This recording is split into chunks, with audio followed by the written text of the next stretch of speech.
Now we go to the part 3, which was published in Prometeo 1949 in issue number 12.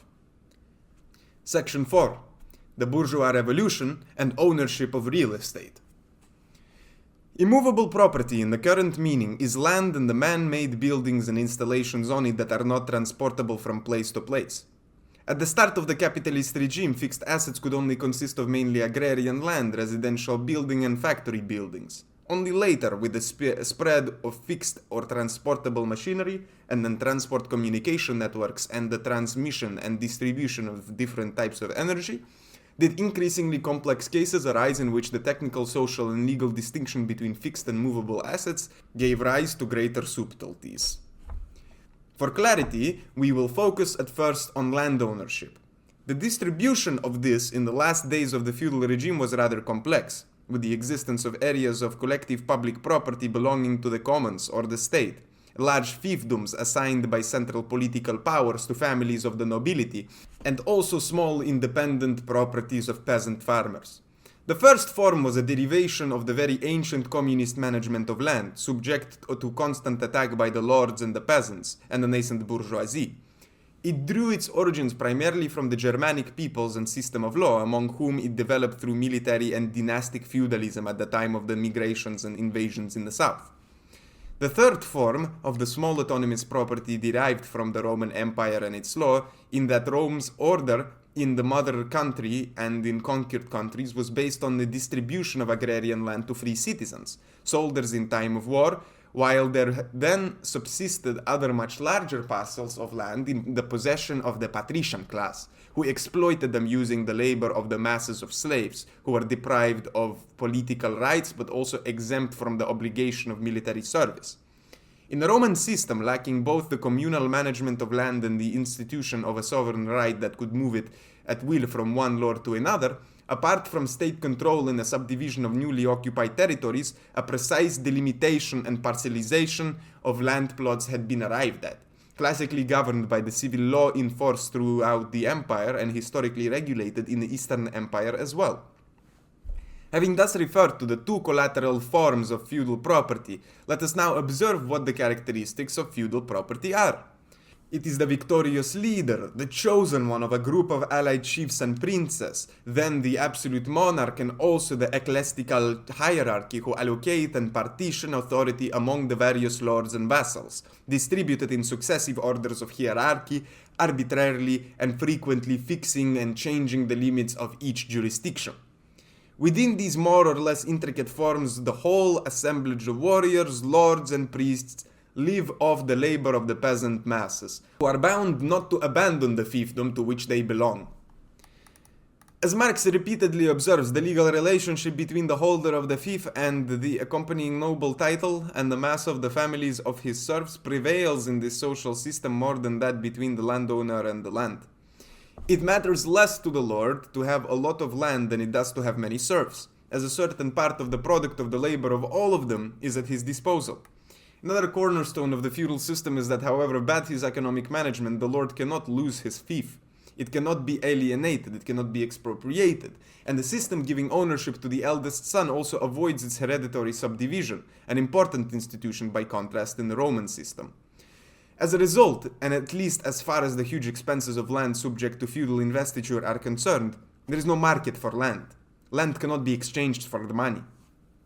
This assessment of the pre-bourgeois regime, which is our starting point for evaluating the position of triumphant capital with respect to land ownership, is fundamental to Marxist analysis. Chapter 24 of Capital states, with reference to the era of serfdom, quote, "In all the countries of Europe, feudal production is characterized by the distribution of land among as many vassals as possible. The power of the feudal lord, like that of any ruler, rested not on the length of his rent register, but on the number of his subjects,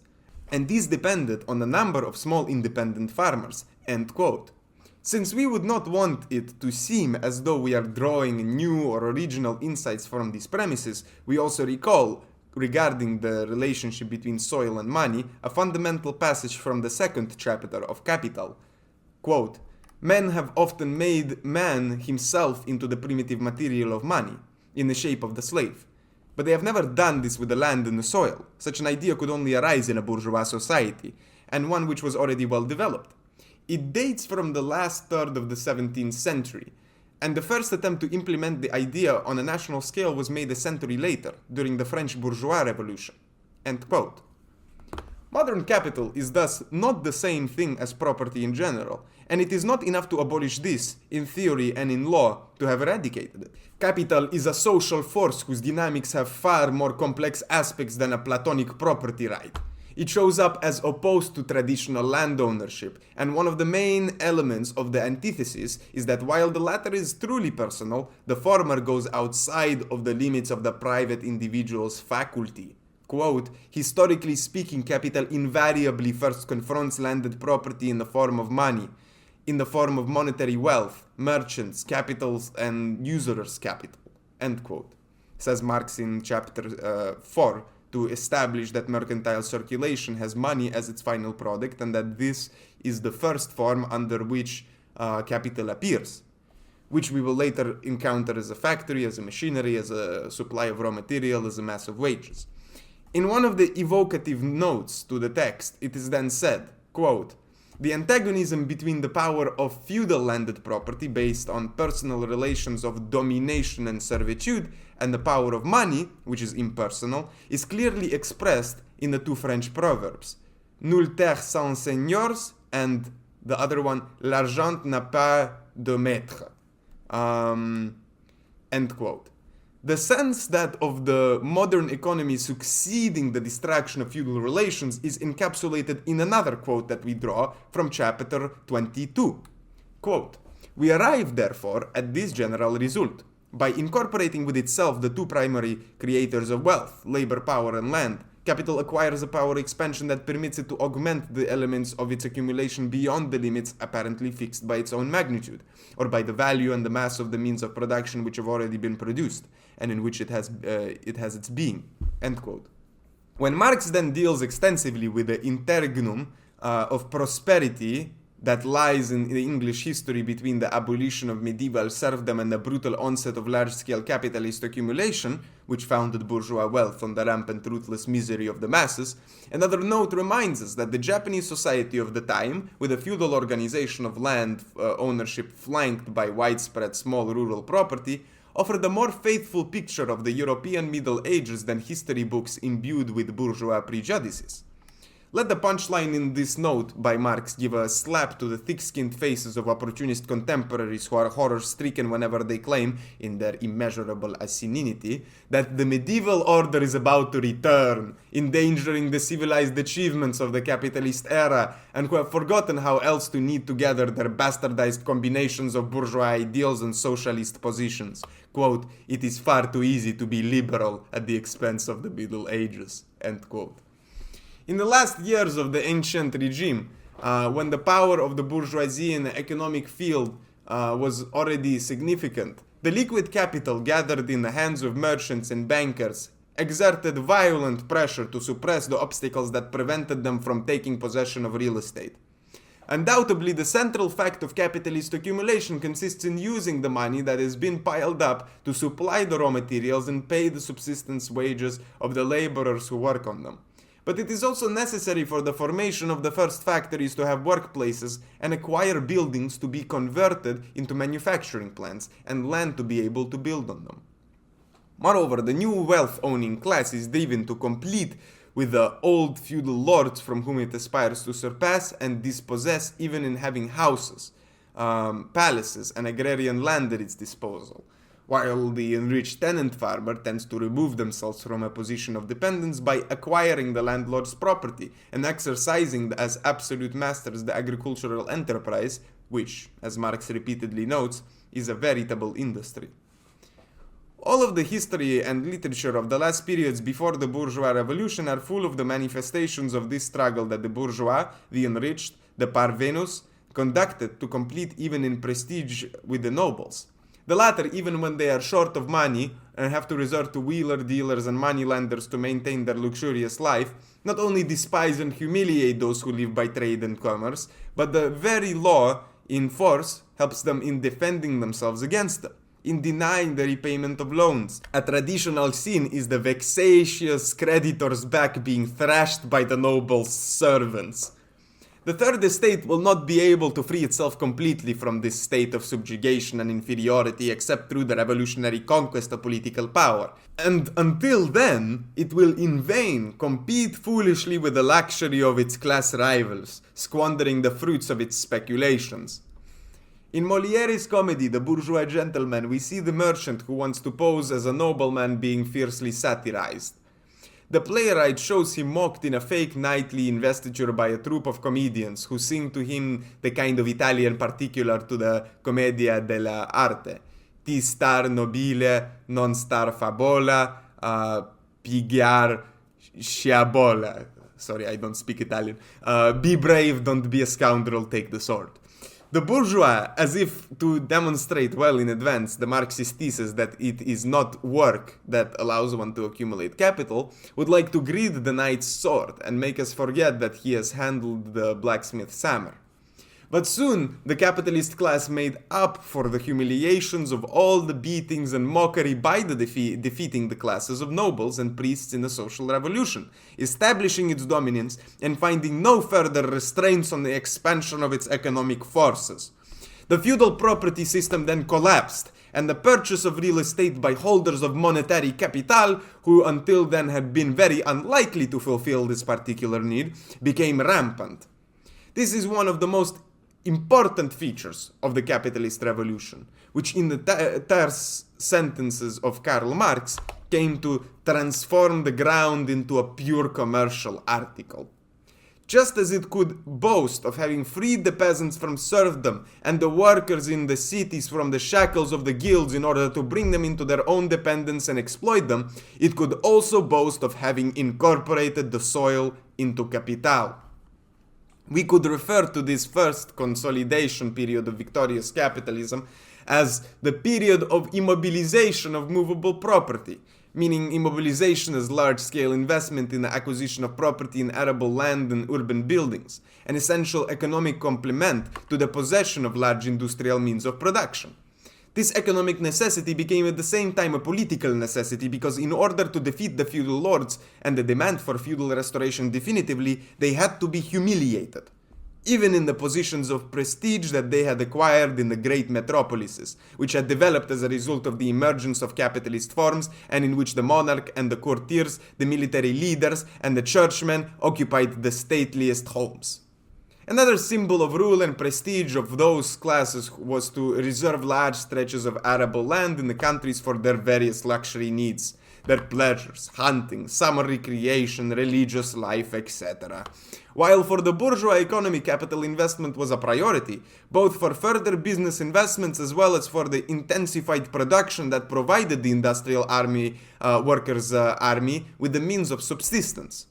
We wanted to recall this first period of acquisition of immovable property to capital, because as we continue to work ahead, we will see that it is opposed to an ultra-modern period in which enterprise capital will become more and more detached from the ownership of immovable property, real estate, etc., because it can exercise its functions in the best possible way and realize the formation of dizzying profits without needing to possess immovable goods locally, and without, on the other hand, having to worry about them falling back into the hands of a now vanquished lordship. In the intermediate period of stable capitalism, which it is worthwhile examining briefly before coming to the analysis of this third, modern period, to which we have alluded for the sake of clarity, the relations between property and the enterprise arise in a variety of ways. However, when the various economic forms and the corresponding social forces are carefully examined, it is always clear that the distinctive character of the capitalist era must be found in the enterprise and not in ownership. We can only imagine the bourgeois of this first romantic period as a kind of sole patron in whose hands all the components and factors of production are concentrated. He owns the land on which the factory stands, as well as the mine that supplies him with iron ore, the factory where work is carried out, the machinery and the tools. He buys all the raw materials and all the accessories that go into the labor process, and by hiring the workers, he buys labor power. He is therefore the exclusive owner of the entire product, which he sells where he believes it will bring him the most profit. He's a specialist in the manufacturing sector in which he also works himself, but nevertheless hires as his employees technicians and accountants. In this early period, the so-called overheads are rather low since the workshop has to produce everything itself: light, heating, energy, and even the taxes are to be paid to the state are hardly significant, because in the liberal regimes of the time the bourgeoisie applies the economic policy of laissez-faire, laissez-passer, and sweeps away all the barriers and taxes that may hinder its production and trading activities.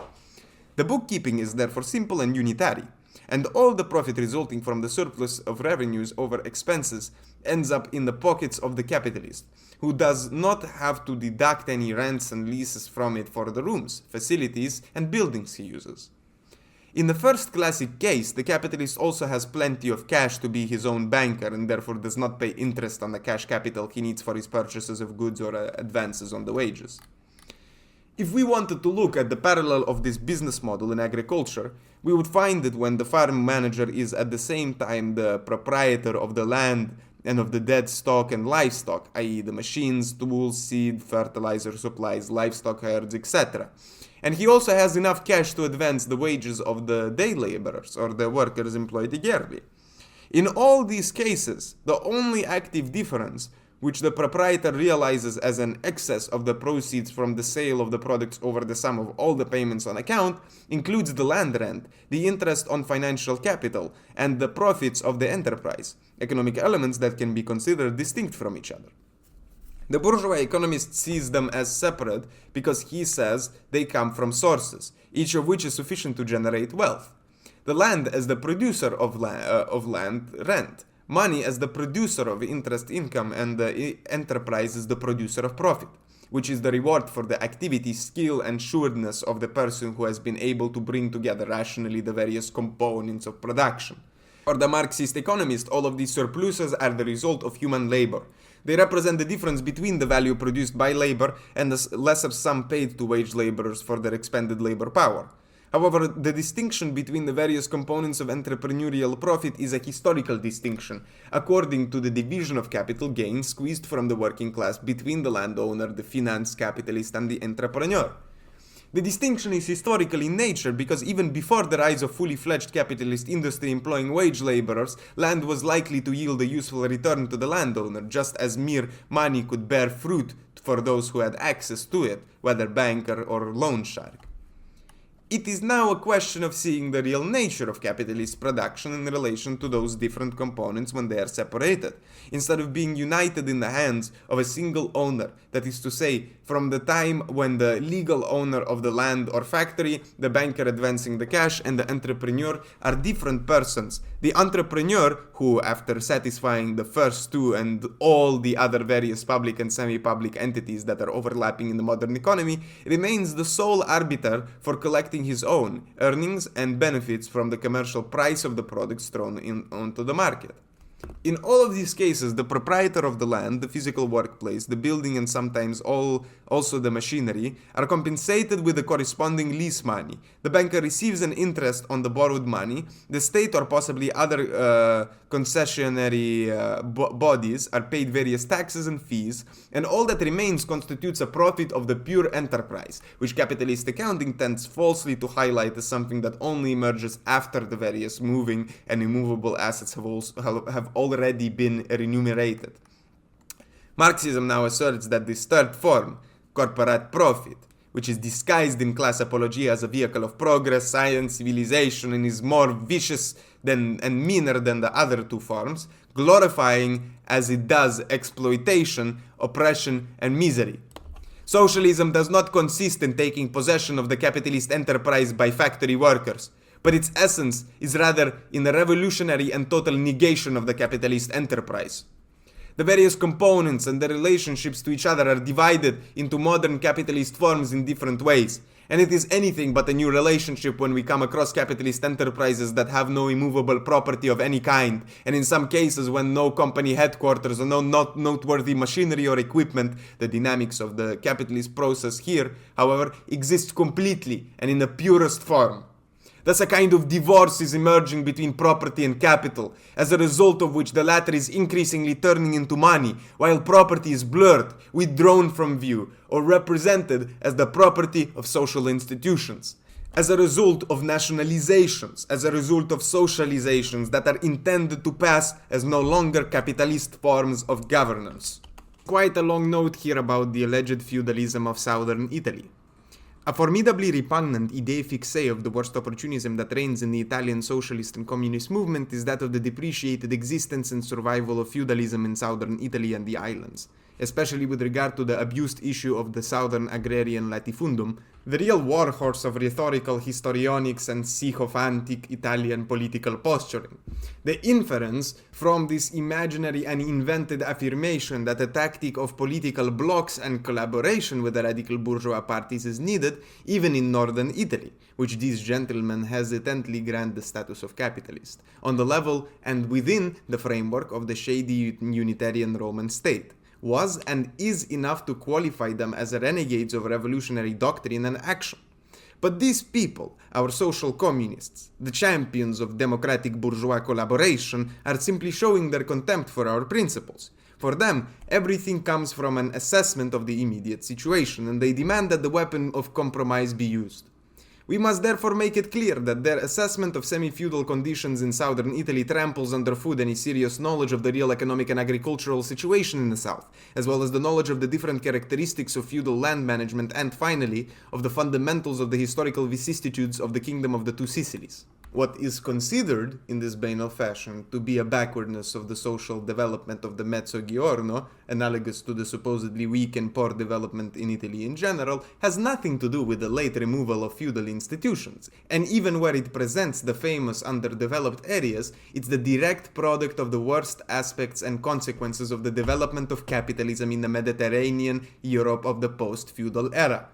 If we look at the history of political struggles, we find that feudalism, understood as the authority of the landowner's aristocracy, was fought against, defeated and eradicated in a few countries, as it was in the Kingdom of the Two Sicilies, by the authority of the central state administration, both under the reign of the Bourbons and Spanish domination, and under previous monarchies, going all the way back to Emperor Frederick II of Swabia. The repeated struggle was often supported by uprisings of peasant and urban masses, and soon the administrators and governors of the United Kingdoms of Palermo and Naples became the arbiters of the situation. The results of the struggle resulted in a legislation far in advance of that in other Italian statelets, including the very backwards Piedmont, and the same can be said in regards to the control to which religious communities and the secular church were subjected by the political authority. Nor need we color this obvious reenactment with the struggles in Naples of the people's elected officials and the impossibility of re-establishing the court of inquisition in that city. After the Republican Revolution of 1789, led by a bold and keen bourgeoisie, the historical and legal process was perfected under Murat's robust exercise of power, and the restored Bourbon dynasty refrained from modifying the compact and prudent legislation left by this regime in public and private law. It is therefore a trivial mistake to confuse the social history of the Mezzogiorno with that of the Bojards and the Junkers in northern Europe, who continued to dominate the serfs within independent feudal estates in order to plunder and judge them at will, while the inhabitants of southern Italy have for centuries been citizens of a modern, albeit absolutist, state legal system. As far as the structure of agriculture is concerned, the image of a feudal country is the inverse of what constitutes the shortcomings of southern Italian latifunda region. This picture, in fact, presents an agriculture which, although not intensive, is nevertheless homogeneously and broadly organized with small farms. The working population is evenly distributed on the arable land in scattered dwellings and small farmhouses. The village, which is unfortunately unknown to our Mezzogiorno, is the basic cell of the agrarian wealth of many European countries. The feudal lords exploited it to increase their grandeur, and the rapacious bourgeoisie rushed in, at times leaving behind only desolate land and peat bogs, as Marx explains in reference to England, and at other times allowing this rich source of income to endure, content to milk it dry, as in the flat countryside of France. The latifunda of the south and of the islands are large semi-cultivated areas where people are unable to settle, and no farmhouses or villages are to be found there, as the population has been herded by a pre-industrial and yet distinctly anti-feudal urbanism into large centers of tens and tens of thousands of inhabitants, as is the case in Apulia and Sicily. There is an overabundance of population, but the land cannot be inhabited due to the meager organization and investment in labor and technology, a situation which for centuries no regime, whether at the national level or lower, has been able to remedy or found appropriate to the needs of the ruling class. There are no houses, there is no water, there are no roads, the mountains have been deforested, there are natural and unregulated waters in the plains, and malaria is rife everywhere. The origin of this decay in agricultural techniques goes back a long way, farther than feudalism, which, had it been strong, would have counteracted it, as a technical and economic reclaiming of the land would have better enabled the true regime of decentralized and autonomous feudal lordships in the Middle Ages.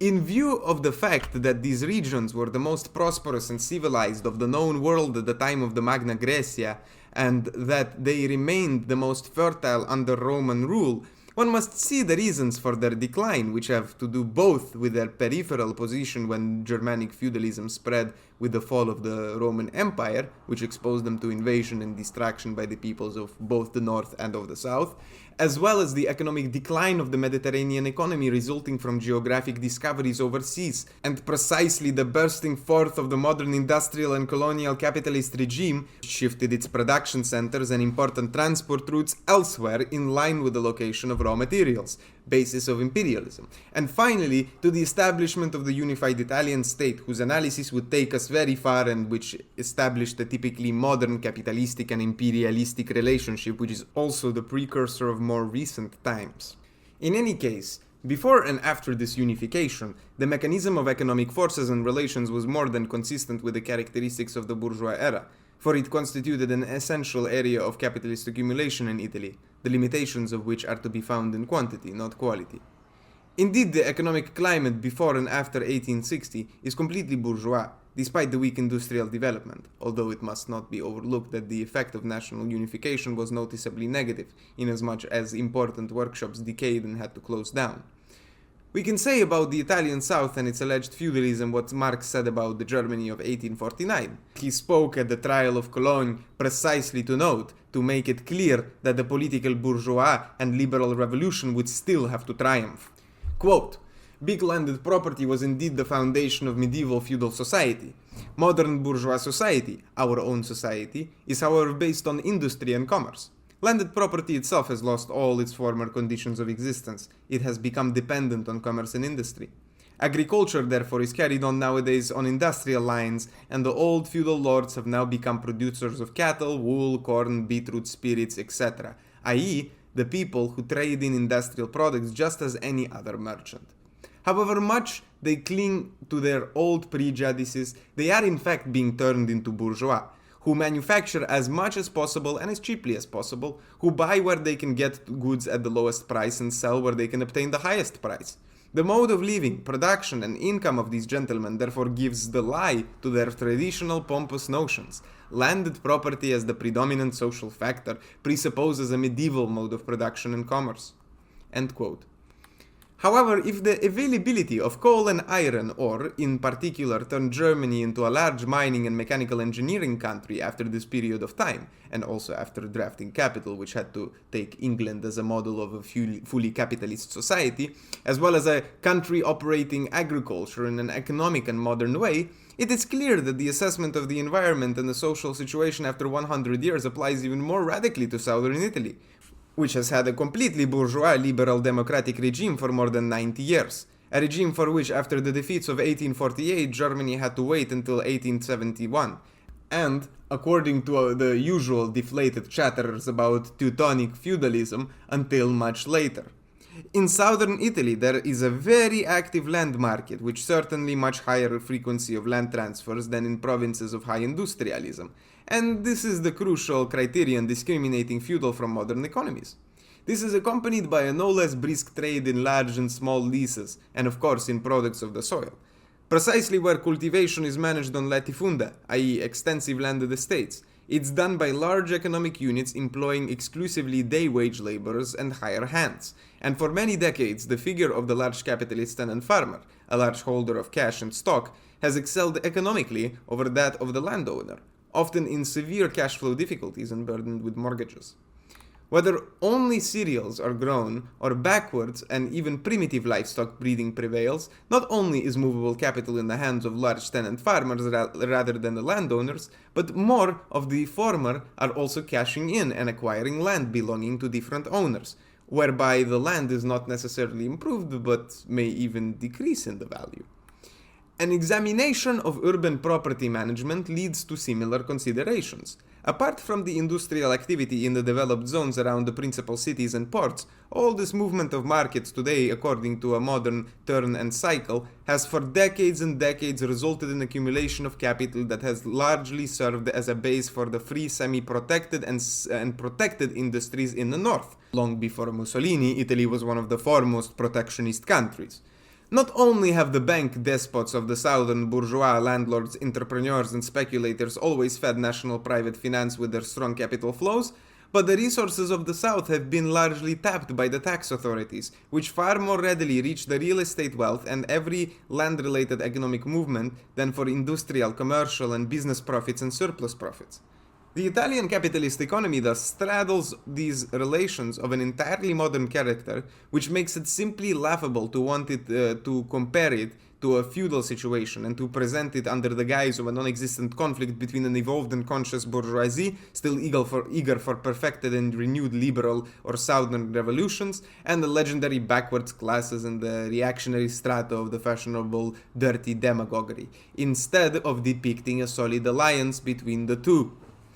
The despicable role of the ruling class in the South is grounded in this clear framing of economic relationships. The remnants of the impoverished historic aristocracy live on in some semi-derelict palace in the major cities, throughout the region. It's not feudal lords but enriched bourgeois, landlords, merchants, bankers, businessmen of a more boorish than the genteel slant who rule.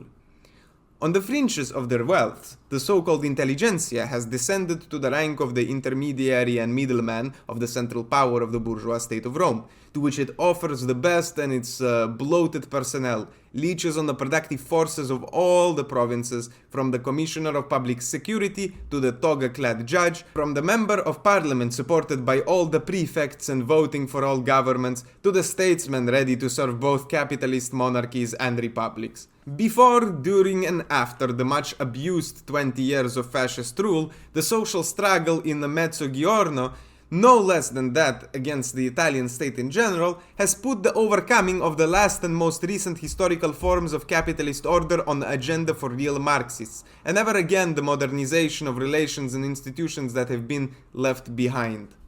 This thesis of southern feudalist survival deserves to be paired with the one that interpreted the fascist movement as a counterattack of the agrarian classes against the industrial bourgeoisie. The direction of the group that took control of the Communist Party of Italy away from the revolutionary Marxists, the so-called Ordine Nuovo group, rests from the earliest years on these two blunders, on these two basic mistakes. They were enough in the beginning to build a whole practice and policy of alliance between industrial capitalists and traitorous representatives of the proletariat, such as was later seen in action in Italy. The degenerating injection of the defeatist virus by the Stalinist headquarters of the International, with its global policy of collaboration and accommodation between the powers of capitalism and that of the state, falsely called socialist and proletarian, was not unavoidable.